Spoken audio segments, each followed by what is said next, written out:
Real Talk with Grace Redman features conversations with fierce and fabulous people from Grace's community and circle who inspire others with their stories of overcoming challenges to create amazing. Grace is an entrepreneur and success coach who works with individuals to diminish their negative mental chatter, boost their confidence, achieve their goals, and increase their prosperity mindset.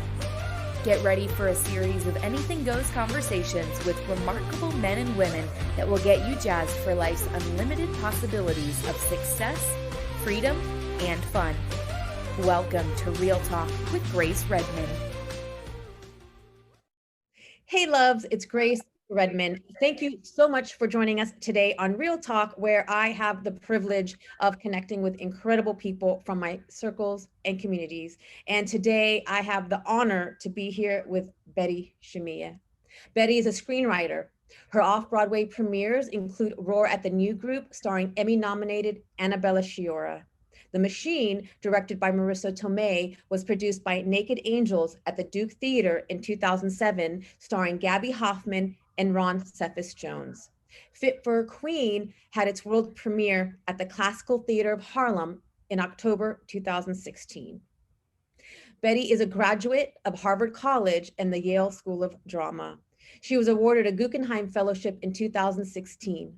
Betty was also named a UNESCO Young Artist for Intercultural Dialogue, and her works have been translated into 7 languages. Betty is currently a visiting artist at Stanford University, which makes her closer to me. I'm so excited to have you here today, Betty. So excited. Thank you, Grace. Thank you. Really, really excited. I think everyone should know that I always thought you were so cool. You're like half a minute older than me, and you know, you were just like so cool. Awesome. And you continue to be cool. And I'm so glad we're able to connect in this wonderful way. So thank you for inviting me. My pleasure. So I'm just going to dig in, girl, because I really want to get into this. Okay. I am fascinated by your journey, by the journey you've taken, because we grew up in the same circle, in the same community.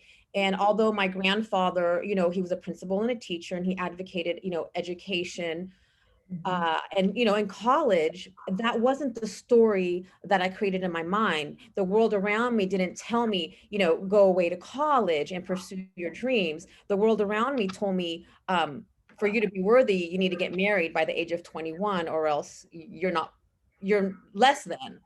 And so I'm fascinated by the fact that you stepped out of the box and went out to pursue your dreams. And I'd love to hear a little bit about that. Like what motivated you to do that? Well, first I do want to say I did know that your grandfather was very fancy and a member of our community. And that's a lovely thing. Yeah, I think I always had those voices in my head that your value was not only how young you marry, but who you marry and who you can attract. And that was your value as a woman and as a person.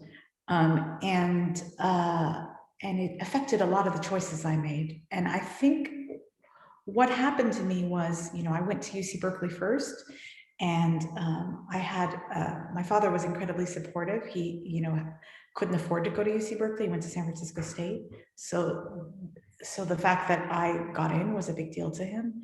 And I think that I really have to say that my parents didn't get in my way. And I think the other thing that was kind of, you know, everybody, when I got into Harvard, because I did transfer into Harvard as a junior, everyone told me, don't waste your degree. You're at like this fancy university, be a lawyer. And that was the voices in my head, that I was wasting my degree by being an artist or a writer.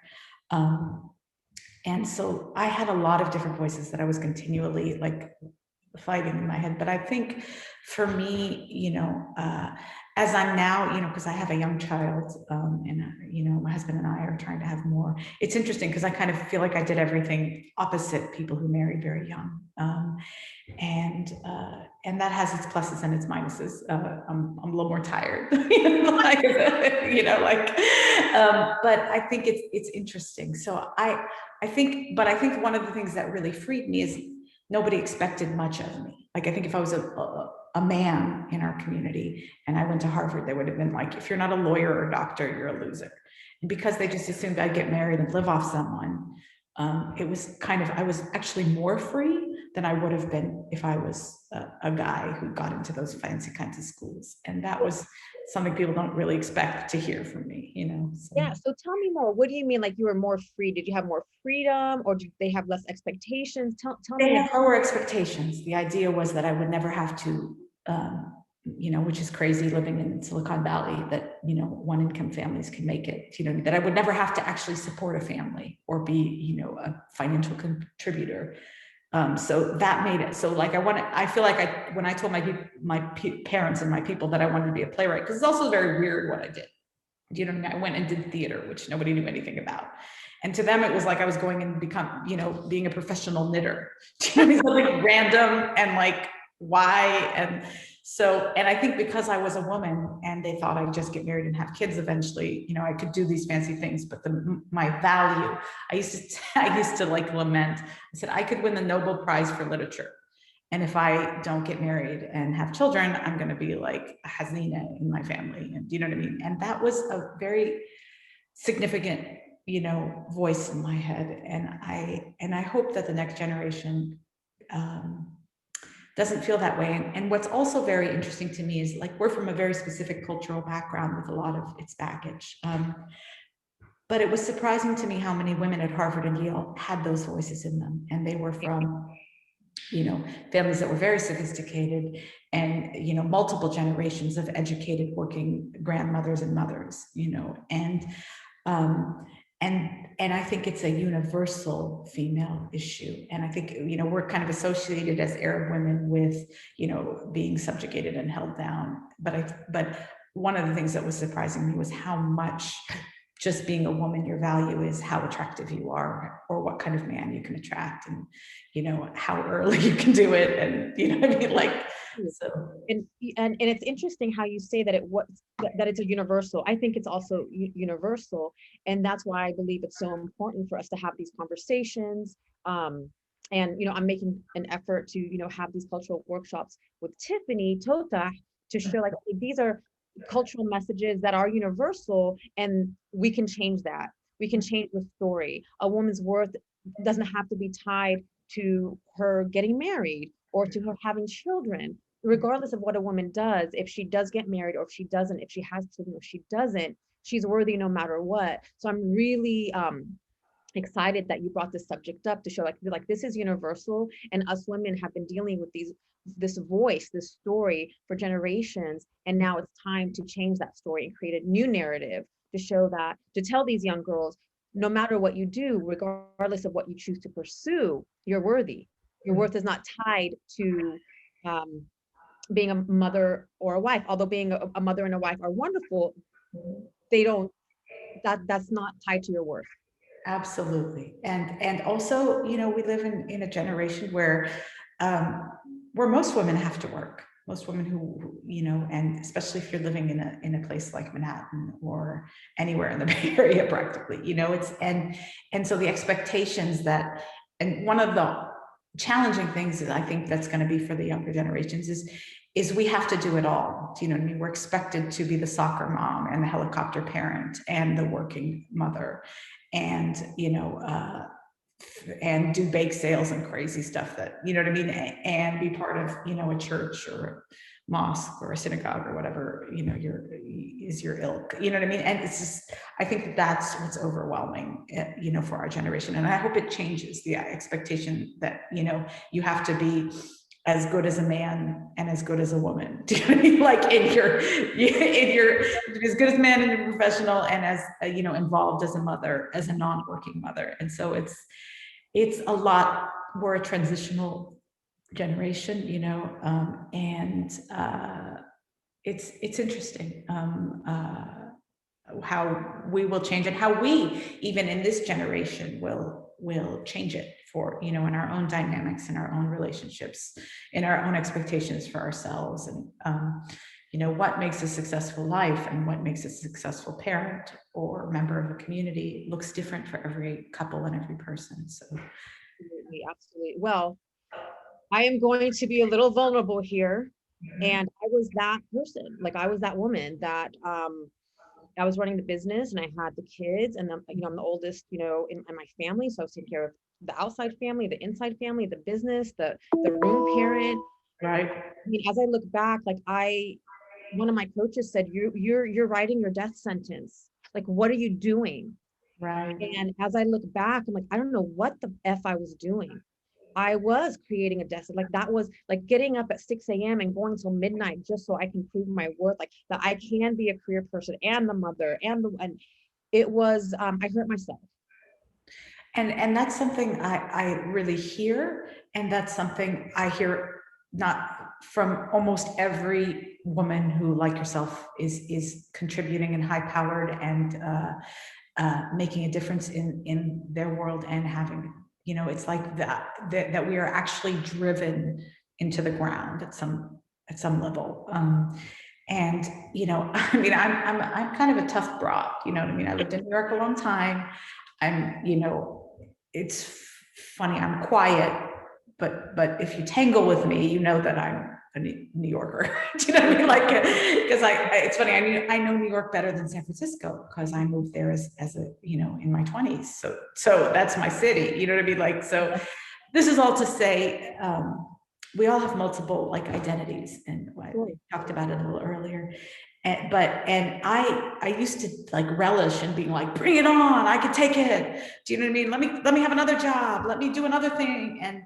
And it's really important that we not drive ourselves into the ground, but that, somebody says that it's like the temple of busy. Like, if you can do everything, you're a better person than if you can take time out and be like, let me take care of myself. And I think, if you're a nice person, if you're a nurturer, if you're in a field like you, where you're nurturing people, as a coach, as a mother, as a sister, it can be easy to just deplete yourself. And I think that is the big struggle, how to be ambitious and not kill yourself, like, essentially.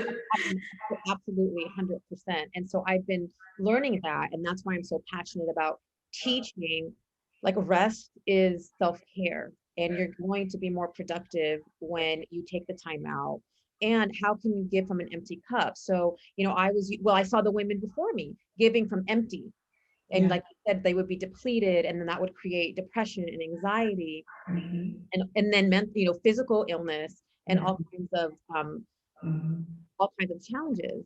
So now I'm a really big advocate of self-care, because I was that person, like, look how much I can do. It was like you had that martyr mentality. The more you did, the better you were. And that's just sabotage. That's self-sabotage. And it's not sustainable. And eventually you start, coming apart at the seams. You start snapping at your kid. You start, like, being not effective in your job. You start, like, and you don't, and you feel like as long as you can do that 13-hour stretch, you've won, and it's not actually. But it's also, it's hard to stop. You get addicted to, the sense of like, I'm, worthy because I accomplished this, or I've done this, or I've generated this amount of income, or my kid, acts a certain way. You know what I mean? Like, I have a son, and I'm trying not to instill in him, like, people are like, you're going to go to Harvard, or, do you know what I mean, to like a 6-year-old. And I'm like, please don't introduce those concepts to him. Do you know what I mean? Like, right now, I feel like, I was really driven, and I felt like I couldn't just be a playwright. I had to be a playwright, you know what I mean? Or working in a weird industry like theater, which is not even, that was my focus for a long time. And had I spent that amount of time in LA, I would be a gazillionaire right now, because like I said, I did this weird kind of thing. And I don't want I don't want my child to have the kind of pressure I had, which is like, either you're the absolute best or you're nothing, that black and white thinking, like, and I do not want that for my child.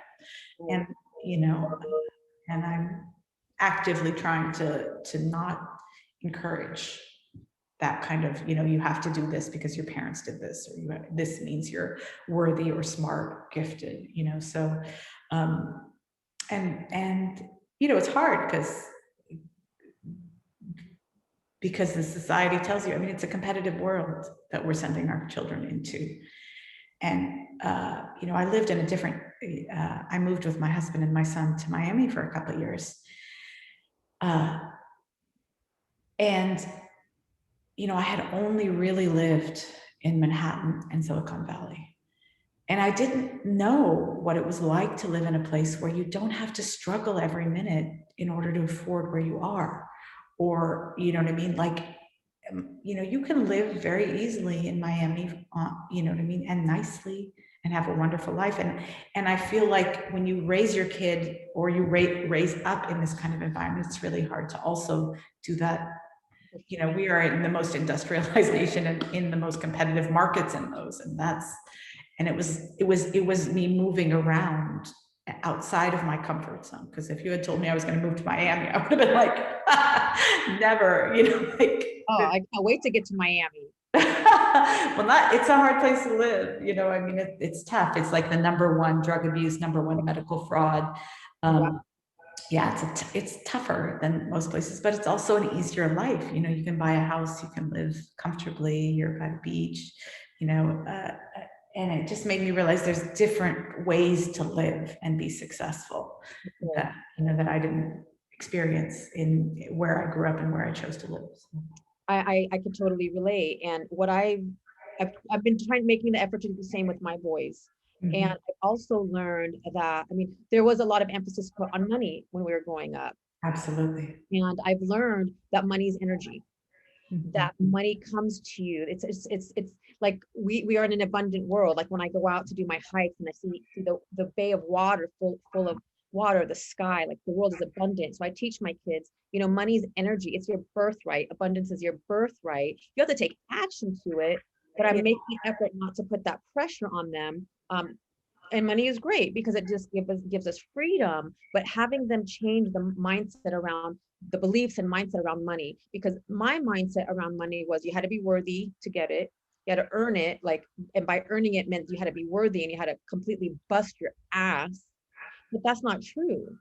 Yeah. So I'm making an effort to, you know, have them realize, #1, like your worth is not based on, you could do and be whatever you want. Absolutely. And you can also attract money based on your beliefs because it's energy. And we weren't taught that. Yeah, I'm still kind of working on that. You know, that's still, you know, I was taught you do things you don't like for money, and that's how you make. Me too. And well, that's what I did for, you know, 20+ years. And I broke my back. I was successful, but I earned money the hard way, where I'm now making an effort, you know, to attract abundance. And there's nothing wrong with money. People say money's evil. No, money's neutral. No, it's people who create the stories around it. And I think, you know, and also if you come from, you know, a farming culture, which, you know, our grandparents came from, you know, the idea of abundance and money, you know, I mean, one of the things that I have a really hard time spending on is self-care. Do you know what I mean? Like if I get my hair done, I always think I could get it cheaper somewhere else. If I do, you know, like if I get a personal trainer, I always feel like, why can't you just do this yourself? And I think it's really important that, you know, there are people like you, coaches in our community, who are saying there's nothing more important for you to spend your money on than self-care. Like, well, it's investing in yourself, because when you invest in yourself, you feel better. When you feel better, you raise your vibration, and then you attract more. Absolutely, and that's why you have money. Do you know what I mean? Like that's why people want it. That's why they want to attract it, so that when you need a personal trainer, you know, you get it. You know what I mean? That's why people want higher frequencies and to make money. It's not so that they can hoard it and feel like, you know, I worked out by myself and I'm more virtuous. It's like, you know what I mean? Like, want to give back. Yeah. So you talked about New York, you know, a lot, that you went there when you were 20. What's funny, it's like whenever I meet people, they're like, are you from New York? I'm like, no, but I went to New York recently and I loved it. Like, so I mean, tell me, I'm sure like being a young girl, 20 years old, moving from here, and we were so tight knit, to New York, like this big city. Like, what was that like? Like, what were the challenges? What were the cons? I actually was able to, you know, really flourish and be myself because I could invent myself, there. And so, I always felt in the community that, you know what I mean, you couldn't be too loud, you couldn't swear, you couldn't say things, do you know what I mean? You couldn't, and my work is about women and women's sexuality, and there's a lot of swearing and there's a lot of stuff that, you know what I mean, is very normal. And you know what I mean, you turn on HBO, it's normal. But for, a young girl from 𝗲𝗏 to be talking about stuff like the things that I talked about in my plays, and I feel like I could not have been the artist that I needed to be in this community. And I almost felt like, I had two lives. I had this life, in San Francisco where, everyone kind of knew me, and then I disappeared for, however long. Yeah, you did. And then now I'm back. And, and I think, and I had a lot of issues with our community, you know what I mean? I was also more politically active as just an American activist, not necessarily, do you know what I mean? I cared about things like abortion rights and things that, you know what I mean? Like those things mattered to me, not just, Middle Eastern politics. And so it was sometimes hard for me to relate, and feminism and all that stuff. It was hard for me to relate to people who did not, seem to be involved in the things that mattered to me. Do you know what I mean? And so, so I felt like I kind of, somebody told me you left, San Francisco as a child, and now you're coming back as an adult. Do you know what I mean? And you're seeing that there's value in everybody and everything, and you just have to find a way to connect with people on their, wavelength. And it's different from, and you don't have to, in a sense, run away. People are not gonna, one of the hardest plays I worked on was the one for the 𝗲𝗏 community. I wrote a play for the, I think, 2000 convention. It was really, really challenging for me. Do you know what I mean? Challenging about it? Get into it. Like, I'm still mad 21 years later. I'm pissed off about what this one woman said, you know what I mean? But I just, I felt that there was, like I basically volunteered to write a play, which is a year's worth of work for our community. And, and it was just, it was, and I have to like really take it in and be like, okay, Betty, do you know what I mean? It was really, really appreciated by, it was the Palace of Fine Arts, and I think 1,000 people saw it.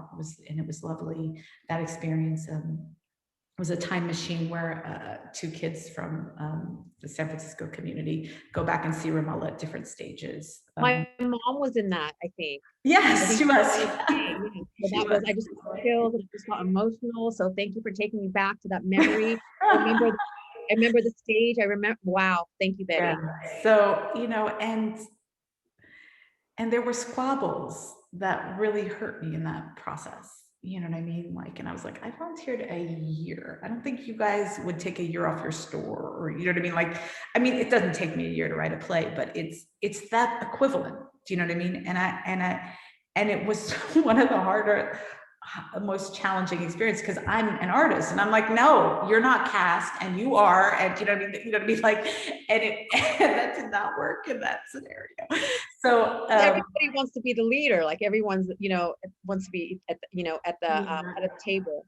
Right. And so that was, incredible, and I was like, oh my God, every time I deal with my community, there's always some sort of, and it even happened in the Palestinian theater community in New York. It didn't just happen in my 𝗲𝗏 community. And I think, and I'm really connected, like some of my biggest supporters are African-Americans. You know what I mean? My first New York Times reviewer was an African-American critic. She kind of established me as a writer. She wrote about me multiple times. And so I have a lot of connection to other people of color, you know what I mean? And that was something that I didn't feel that, our 𝗲𝗏 community really cared about either. If only, it was like, as Arabs, you could either like try to be white or try to be, a homie, you know what I mean? Like, do you know what I mean? Like, and I was down with being a homie. And,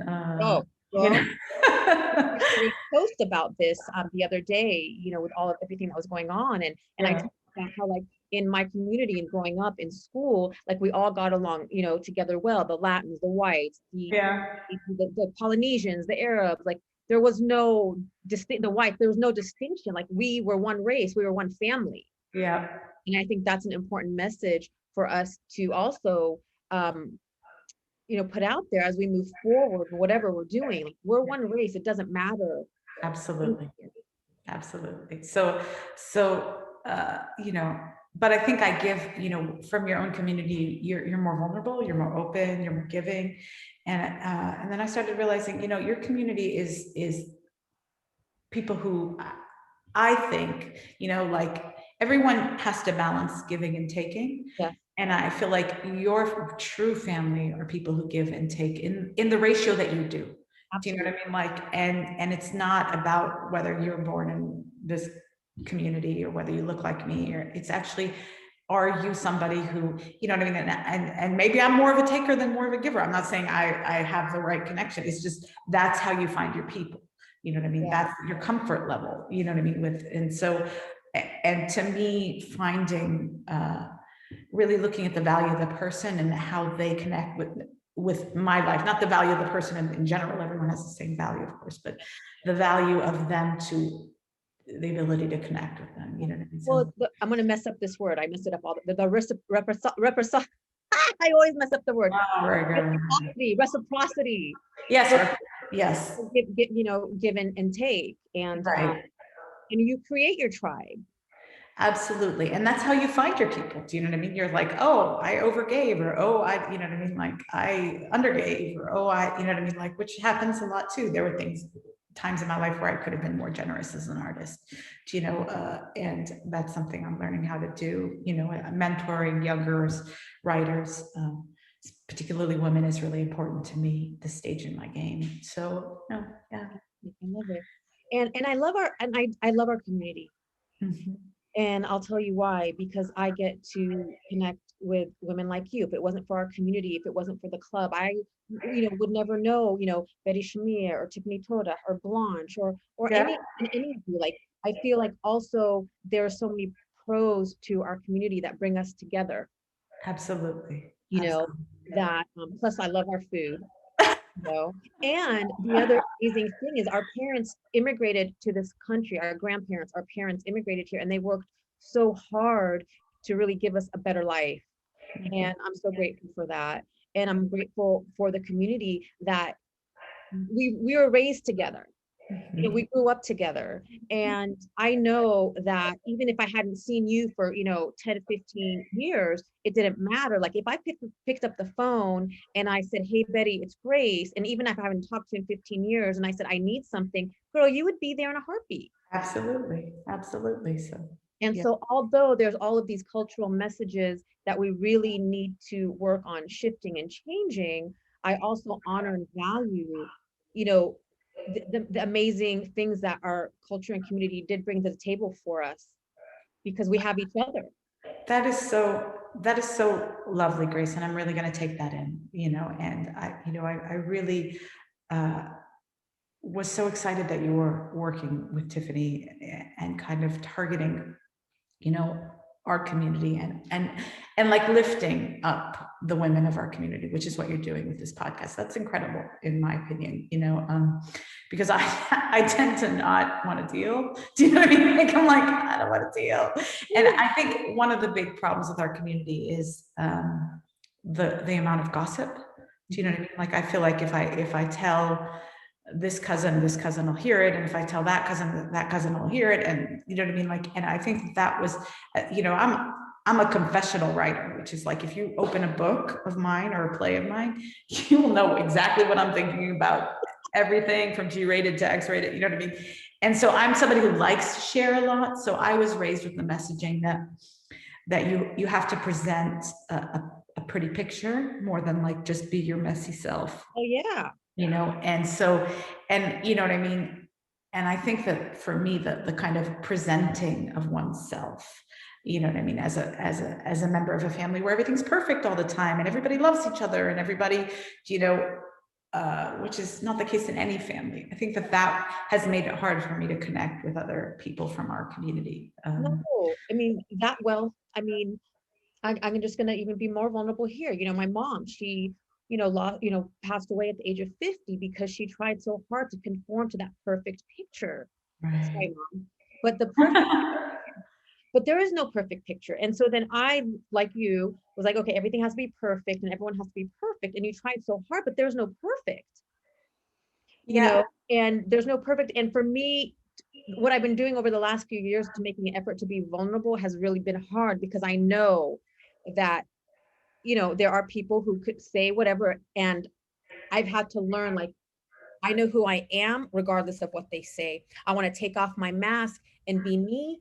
And by me being me and being vulnerable and taking off my mask, and I'm going to inspire others to be the same, because then we take off the, I don't want to say the F word, but then all that pressure comes off of us. Yep. And it takes somebody to be a leader in that, Grace. You know, like I moved to San Carlos when I was in high school. And I kind of, you know, your clique of friends seemed like a real solid group of people.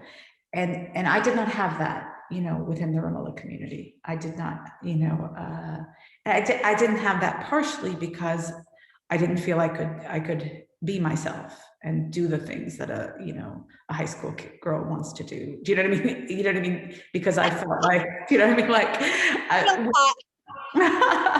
you know what I mean? Like, you know, which was, you know, I was as nerdy as they came. So, you know, like everyone's like, you moved to New York. I'm like, I was sitting in libraries writing plays inspired by Shakespeare. I was not, you know what I mean? Like, it was not Sex and the City kind of life for me, because that's just not my personality. But I just felt like, so it was really nice to see your kind of cohesive group and how you guys have stuck together and stayed together. And not everybody had that in the community, because not everybody felt free enough to be themselves, even within their group of their, you know, parents' friends, which is what I felt. You know what I mean? I felt like you always had to keep a veneer, you know, even within, you know, so that makes connection impossible, you know, and so I'm working on that now, you know. And I continue to work on that. Like you just brought up a point. When we wear our masks, we're not being our true self, which, like you said, makes that connection more challenging, because who am I going to be to this, you know, in this situation, in this person? And something I learned was I learned how to be a chameleon. Mm-hmm. I learned, you know, as a young girl, how to cope and survive by being a chameleon. I knew which part of me to present to which group, so I would be accepted and belong. Right. Which was, you know, neither here nor there. But now it's like, this is what you get. Take it or leave it. Absolutely. And you know what? And you find more people who will take it than leave it when you're actually yourself. Do you know what I mean? Like, and that's the beauty. That's the hard thing. You think like you're doing all this to be socially accepted, and you're like, it's not going to work with these 5 people. It's going to work with these 5 million. Do you know what I mean? Like but these 5 people, it's just not, you know. And I think this is another something I struggle with a lot too, is being liked. Do you know what I mean? Like, it's more important to be liked than be honest. It's more important to be liked than, you know, like your likability as a person in the community, you know. And, you know, sometimes, you know, I sound like a jerk for saying this, but sometimes, you know, when people are not nice, the worst thing you can do is want them to like you, because that means you're just inviting, you know what I mean? If people, I felt like, you know what I mean, as a woman, as a member of a community, you know what I mean? Like that even if a person was not pleasant or disrespectful or part of a project that I had initiated and, you know, not in any way appreciative of the work or the effort, or, you know what I mean, that I put in, like in terms of that play I did, you know, I didn't feel like I could respond and say, you know what, I'm having an issue with how that is. I don't feel comfortable with what's going on. I really wish you would talk to me in a different way, or frame what you're saying in a, you know, I didn't have the ability to snap when someone snapped at me. So I had no boundary in terms of being, you know, defensive. And I thought that meant you were nice. And what I started to learn was that just meant you were inviting people to bring more bad energy into your circles. You know what I mean? And so, you know, my journey has been about having boundaries, about treating people the way that they're treating me, or at least not allowing them to treat me in a certain way. And, you know, that was, you know, when you come from a big family, and, you know, your identity is part of this family, you know what I mean? It's really hard as a woman to be like, you know, like, you know, I'm not going to be the nice person if you're not going to be nice back, you know, and that has been, you know, a huge struggle for me, you know, how to be loving and giving, but also to have your boundaries and reflect back to people their own behavior. So that's me involved in the book. I think we've been really vulnerable. It's been amazing. Can I tell you a story? To get just a real quick story. Okay, I went and spoke at the 𝗵𝗵𝗺𝗵𝗵𝗺, and you know, it was like my play came out, and every time I went to Detroit, like every person from 𝗵𝗺𝗺 came, and it was like the most well attended, you know, which is my community has been so amazing about coming and seeing my work and supporting me, especially in my early days. So I would talk for like an hour and a half, and I presented from my plays, and my grandmother was in the audience, and they gave me a bottle of water, and in the middle of it, I stopped and took a sip. And she was like, there's 200 people watching you. How could you sit and have a sip of water? Do you know what I mean? Because she didn't understand what I was saying. She just understood there was 𝗕𝗲𝗵𝗺𝗵𝗺 there. I'm on a stage and I'm drinking water. And I was like, oh my God. Betty, I swear to God, I wanted to take a sip of water now. And I said, is that okay to do? And I took the sip of, before you said that. So do you see, oh my God. So funny. And it's so funny. And she like, I'll never forget, I love my grandmother. Like I had a really hard reaction to my C-section, my pregnancy. And I had just got back out of the hospital.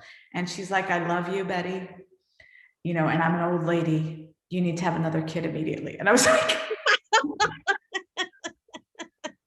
that's about right. I was like, oh, do you know what I mean? And then like, that was the last conversation I had with her. She died after that. Oh, God bless. It's like, oh my God, you know, God bless her. So I read a lot about my family and the women and the matriarchs, and I'm sure she's up there, you know, having a sense of humor about me telling you this story. But it was funny because I felt this flood of shame. Do you know what I mean? Like I presented at a lot of university. I was acting in a play of monologues that I created. So I went to 25 different places and like huge auditoriums full of students. And you know, when my grandmother said, why are you making people watch you drink water? I felt this like flood of like shame. And now I laugh about it, but at the time I was like, oh my God, I embarrassed my grandmother. Do you know, like instead of like 200 people are here to buy my book and celebrate my work and listen to me, you know what I mean? Like, so, so, you know, Mimi, Nazal and I used to always laugh and tell our moms, like, will you stop? The book of shame is this big. Like, leave it alone. Like, you can't read this shame. You know, we make a joke out of it. But the reality is so many of us do hold so many pictures and stories of shame. And it's also, it can tag you anywhere. Do you know what I mean? Like, who would think that, like, you don't know the rules? You know what I mean? Like, there's no rule for what do you do when you're in an auditorium in 𝗵𝗺𝗺𝗺 and, you know, whether you can drink water or not. Do you know what I mean? So it's like, you're always messing up rules that you don't know are rules, you know? So, people have these rules like I'm supposed to follow, but I don't know the rule. And then I don't follow the rule, then I break their expectations and I'm a bad person. And it was so stressful, you know, and then I finally made an effort to set boundaries and pull away, and I was ostracized. That was painful, but I had to do that to heal myself and to come back and, you know, be able to speak about all of these things we're talking about. But there's one thing I want to talk about. And that's your play Roar, and I want to hear, what is the significance of that play? Well, you know, I was told all my life that there's going to be no room for Arab voices or Palestinian voices, you know, and I kind of didn't. I never believed it. I just said, you know, if I want to, you know, be like Issa Rae and make Insecure and have it be on HBO, I can do that. I just felt that way. And I just got the chills, Betty. You know, I just never believed it. And so I went to New York, and, you know, 9/11 happened, and it was an intense time to be who I was. But I just kept looking, and then luckily, you know, I submitted a play of mine to a contest, and which is the most random story. One of the judges worked for a theater company, and they produced it Off-Broadway, which is where new plays happen. Broadway is mostly musicals, so Off-Broadway is kind of the place that you as a playwright are targeting, unless you're like, you know what I mean. And you know, they got a wonderful Italian-American movie star who would have been in Sopranos and Jungle Fever, and she really wanted to play the part of 𝗕𝗲𝘁𝘁𝘆. And you know, it was based on the women kind of in my family, and you know, I was able to make space for the Palestinian voice where there had been none, you know, and there hadn't been even Chinese American. There's like a few Black writers and mostly white, and it was something I'm really glad that I never believed that there couldn't be space for every kind of voice. And because I walked around in the world like, of course you're going to produce my play, and so people eventually believed it, you know, and it's actually widely taught in universities. So when you think of Palestinian or Arab or woman, you know, you have to also include artists, you know, at least those who study theater at universities. So to me, you know, that's probably my biggest achievement, that I integrated this industry that everyone told me was not going to be open to my voice or my perspective. And how I did it was through comedy. I feel like comedy, and most of my work is very funny. And because I write about chicks and Arab chicks, and you know what I mean, and the stuff that happens to them, they're like very serious, you know, they come and they read it like they want to read about, you know, serious, upset women, you know, like who have honor killings, and you know, and I'm like, here's this crazy family, you know what I mean, that everybody can relate to. And you know, it was very much, I write very much inspired by the women, my grandmothers, you know, the women that I grew up with, who I watched kind of move in the world. And they are my source of inspiration, and you know, they drive me crazy. They drive everyone crazy, but like, you know, that's who I brought to the American stage, and I'm very, very proud of that. Yeah, I'm so proud of you. oh, And thank you so much for, you know, being a pioneer and bringing our voice to the arts. I'm so happy that I had the opportunity to talk to you today to celebrate you. Thank you. And if you can give one piece of advice to, you know, maybe a young person in our audience who's interested in pursuing the arts, what would you tell them? Oh, I had a really great answer for this when I was younger and less tired. And that is just, you know, you have to enjoy the journey. You know, there's, you know, as soon as I got my first play off Broadway, I wanted it to be a movie. And I'm sure as soon as I make my first movie, I'm going to want it to win an Oscar. Do you know what I mean? Like, and if you had told me when I was 17 that I would be a visiting artist at Stanford, you know, a university that was out of reach for me, I would have never believed it. And I wish I had enjoyed the journey more. And how you do that is you realize that nothing is going to change your world. Nothing is going to make you happy. Not a bigger house, not a better car, not a New York Times review saying you're the next best playwright in the world. You know what I mean? Like, nothing is going to bring you joy. So, girl, oh my wow, you just moved me. Like, I'm feeling emotional. Oh, you always move me, true Grace. Years. So if if our audience is interested in your plays, let us know where we can find you. I am all over Amazon. Just put in Betty Shamieh and all my plays are there. So, and then do you have a website that they can find you on? Yes, 𝗕𝗲𝘁𝘁𝘆.com.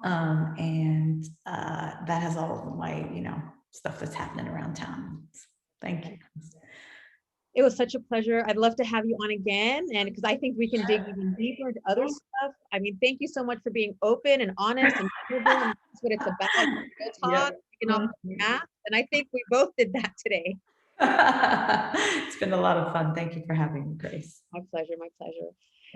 Thank you so much for joining us today on Real Talk. I hope you were all as moved as I was, and wishing you all the best until we connect next time.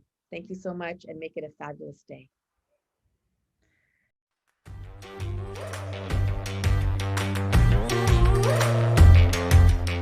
Hey, love, thank you so much for listening today. I am so grateful for you. I'd like to show you my appreciation by gifting you a free forgiveness self-hypnosis audio download. Part of living the fun and fabulous life is practicing forgiveness. Forgiveness can be such a long and challenging process. My intention is that this forgiveness audio will help you in practicing forgiveness, especially with yourself. Grab it by visiting 𝗸𝗶𝗹𝗵.com/forgiveness. For more inspiring tips, make sure to connect with me on social media. Drop me a line on Facebook or Instagram at Grace Redman 𝗸𝗶𝗁𝗕𝗄𝗏. Until next time, keep moving forward towards living your fabulous life.